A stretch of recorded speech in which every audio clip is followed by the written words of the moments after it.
আপনি কি হযরতে আইয়ুব আলাইহিস সালামের চেয়ে বেশি অসুস্থ হয়েছেন? আপনি যতই অসুস্থ হন, আপনি হযরতে আইয়ুব আলাইহিস সালামের চেয়ে কি বেশি অসুস্থ হয়েছেন? না। আপনি বলছেন আমি অনেক ব্যস্ত। আপনি কি সুলাইমান আলাইহিস সালামের চেয়ে ব্যস্ত? আপনি বলেছেন আমি সংসারের কাজের নিয়োজিত কোন মা অথবা বোন। আপনি কি সাইয়্যিদা ফাতেমাতুজ জাহরা রাদিয়াল্লাহু তাআলা আনহার চেয়ে বেশি সংসারী? আপনি বলেছেন আমার স্বামীর অত্যাচারের কারণে আমি নামাজ পড়তে পারি নাই। আপনি কি ফেরাউনের স্ত্রী আসিয়ার চেয়ে বেশি অত্যাচারের শিকার হয়েছেন?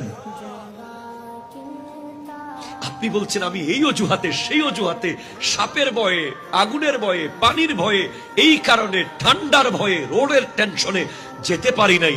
আপনি কি কারবালার মাঠে ইমাম হোসেন রাদিয়াল্লাহু তাআলা আনহুর তলোয়ারের নিচের নামাজ যিনি পড়েছেন, ছুরি কে নিচে গলা है लेकिन नमाज मेरी कज़ा नहीं है, আপনি কি এর চেয়ে বিপজ্জনক যায় নামাজে নামাজ পড়েছেন কোনদিন?